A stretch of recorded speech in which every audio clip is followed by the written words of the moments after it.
Tuloy-tuloy ang paglabas ng dugo sa balikat ni Celia. Naramdaman niya na mabilis na bumaba ang temperatura niya at unti-unting nawala ang kanyang malay. Samantala, naabutan sila ng isa pang sasakyan at humarang ito sa kanilang dinadaanan. Sumabog si Tyson nang makita niyang nasaktan ang pinakamamahal niyang babae para iligtas siya. Ayaw tumakas ni Tyson. Gusto niyang mamatay ang lahat dito. Inilabas niya ang kanyang baril at naghanda para sa pakikipaglaban. Nag-alala si Celia para kay Tyson. Tyson, napakaraming kalaban. Umalis na tayo dito dali. Hindi mo sila kayang labanan lahat. Gayunpaman, si Tyson ay nabulag sa gali. Hinila niya palapit si Celia at marahang hinalikan sa pisngi. Sel, hintayin mo ko. Hindi hahayaan ni Tyson ang mga taong ito na makaalis dito ng buhay. Dapat niyang pagbayarin ang lahat ng nanakit kay Celia. Kahit na ang ibig sabihin nito ay mawawalan siya ng buhay. Bumaba si Tyson sa sasakyan na may hawak na baril. Huminto din ang sasakyan sa likod niya at ilang lalaking nakaitim ang lumabas. Meron din silang mga baril at walang pag-aalinlangang pinaril si Tyson. Si Tyson ay isang sharpshooter. Hindi nagtagal, napatay niya ang dalawang kaaway. Gayunpaman, ang mga kaaway niya ay hindi mahina. Nagawa rin ng mga ito na tamaan siya. Mabuti na lang at kaliwang braso lang ang nabaril sa kanya. Lalong tumindi ang laban at ang iba pang mga lalaking naghihintay sa sasakyan ay bumaba at itinutok ang kanilang mga baril kay Tyson. Mukhang ang tanging misyon nila ay patayin si Tyson. Gaano man katumpak si Tyson sa pagbaril, wala siyang sapat na bala para patayin ang lahat. Sa kabutihang palad, sa wakas ay dumating si Brian na may suporta. Ang mga lalaki ay nagmamadaling magpalitan ng tingin at bumalik sa kanilang mga sasakyan at sinubukang tumakas. Napagtanto ni Tyson ang planong pagtakas ng mga ito, kaya sinigawan niya si Brian. Huwag mo silang hayaang makatakas. Maraming tao ang isinama ni Brian. Lahat sila ay mga agent na nagretiro na. Napakahusay nilang sumugot. At nahuli ang ilang mga lalaking nakaitim nang walang kahirap-hirap. Ayunpaman, ang ilang mga lalaki ay nakasakay sa sasakyan at handa nang tumakas. Itinutok ni Tyson ang kanyang baril at pinaputukan ang gulong ng mga ito. Nawala ng kontrol ang sasakyan at bumangga sa guardrail na nagliliyap. Walang intensyon si Tyson na buhayin ang sinuman sa mga ito. Kahit na gusto niyang malaman ang utak sa likod ng insidente, sinaktan ng mga taong ito si Celia at hindi niya ito pinatawad.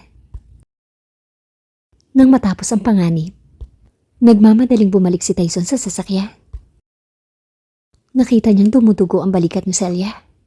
Nagmamadali niya itong nilapitan at inutusan si Brian na magmaneho habang kinukomfort si Celia. Huwag ka mag-alala, Cel. Magiging maayos ka. Dadalhin kita sa ospital ngayon din. Sa ospital, matapos ang ilang oras ng emergency rescue, sa wakas ay itinulak si Celia palabas ng emergency room. Bago pa makapagtanong si Tyson, kinausap na siya ng doktor. Mabuti na lang at hindi tumama ang bala sa kanyang vital organs. Maswerte rin siya at nadala siya sa ospital sa tamang oras. Wala na siya sa panganib ngayon. Nakahinga ng maluwag si Tyson habang matamang nakatingin kay Celia. At pagkatapos ay bumaling kay Brian.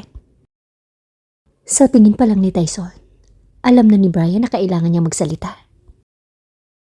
Ang nahuli naming lahat ay ayaw magsalita. May mga nagpakamatay pa nga bago namin subukang gawin iyon sa kanila.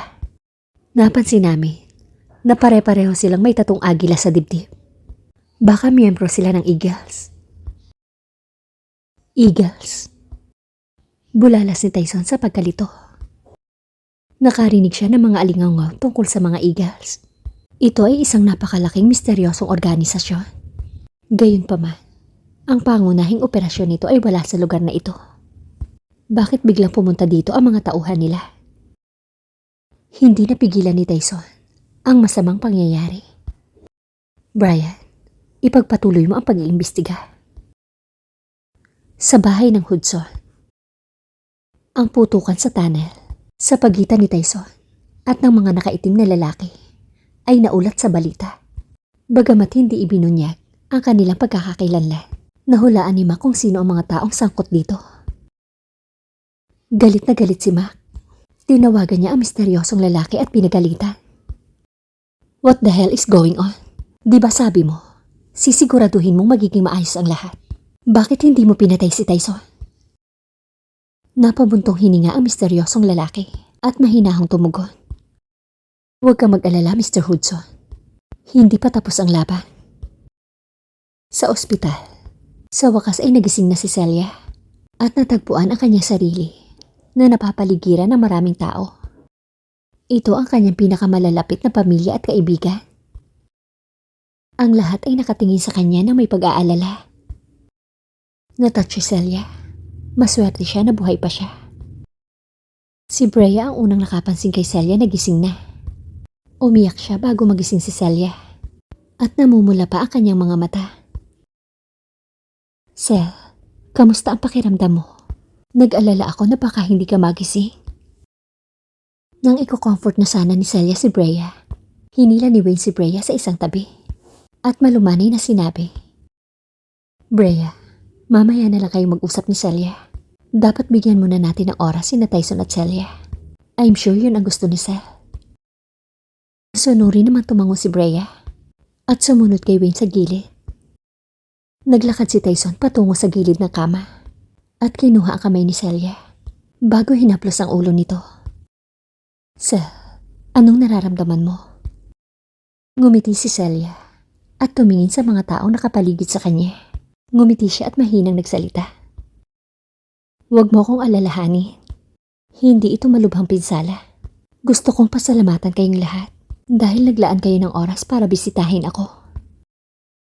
Hindi napigilan ni Lita na umiyak. Cel, handa akong umalis sa trabaho ko para masiguradong ligtas ka. Tumawa si Celia at biniro si Lita. Hindi mo magagawa yun. Sinong sasuporta sa'yo kapag huminto ka sa iyong trabaho? Hindi ka pwedeng umasa sa akin habang buhay. Tama. Gumaan ang pakiramdam ni Tyson nang marinig ang biro ni Celia. Hinawakan niya ang kamay nito at sinabi, Cel, bakit mo ginawa yun? Bakit hinarang mo ang bala para sa akin? Alam mo ba kung gaano ako natakot na nasugatan ka? Tyson, hindi ko naisip ang kahihinat na nun. Kusa na lang nangyari. Isa pa, mag-aalala ako kung ikaw ang nasaktan. Bahagyang umubo si Brea nang marinig ang pag-uusap ng dalawa. Baka naman gusto niyong panatilihing pribado ang matamis niyong pag-uusap. May mga single pa rin dito at baka mainggit sila. Kumunot ang noon ni Tyson kay Brea na parang hinihiling na tumahimik ito. Agad namang naintindihan ni Wayne ang intensyon ni Tyson. Hinila niya si Brea at hinikayat ang lahat palabas ng kwarto. Pagkalabas ng mga tao, inilak ni Tyson ang pinto ng kwarto at nagsali ng isang baso ng tubig para kay Celia. Maya-maya lang, tumunog ang telepono ni Tyson. Binigyan ni Tyson si Celia ng nakakapanatag na tingin bago siya lumabas para sagutin ang tawag. Pagkalabas ni Tyson, muling bumukas ang pinto ng kwarto ni Celia. Sa pagkakataong ito, si Alec ang pumasok. Agad siyang nagtungo sa ospital nang mabalitaan niyang nasugatan si Celia. Cel, are you okay? Nasaktan ka ba? Saan? Anong nararamdaman mo? Bagamat alam ni Celia na nag-alala na ito sa kanya noon, nagulat pa rin siya. Gayunpaman, ngumiti pa rin siya ng magalang at ngumiti.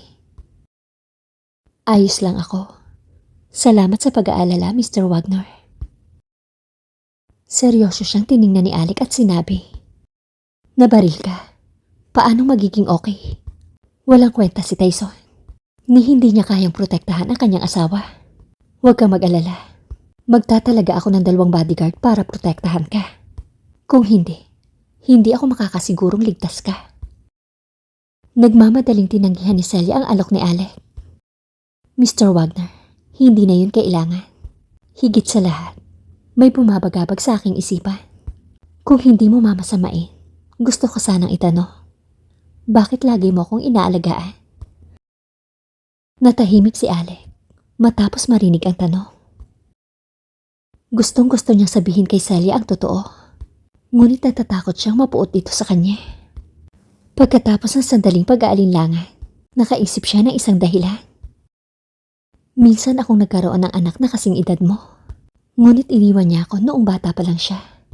Sinabi ko sa iyo noon, nakamukhang kamukha mo ang first love ko.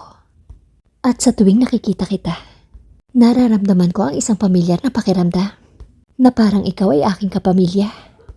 At gusto kitang protektahan bilang anak ko. Nakiramay si Celia kay Alec at nagtanong siya tungkol sa anak nito. Medyo kakaiba ang ekspresyon ni Alec nang sumagot ito. Una, maaari niya itong sagutin ng direkta, ngunit hindi nagtagal. Nag-alinlangan siya. Naramdaman ni Alec na baka maghinala si Celia. Kaya iniba niya ang usapan at nagtanong. Cel, gusto ko sanang magtanong. Ano ang tingin mo sa tatay mo?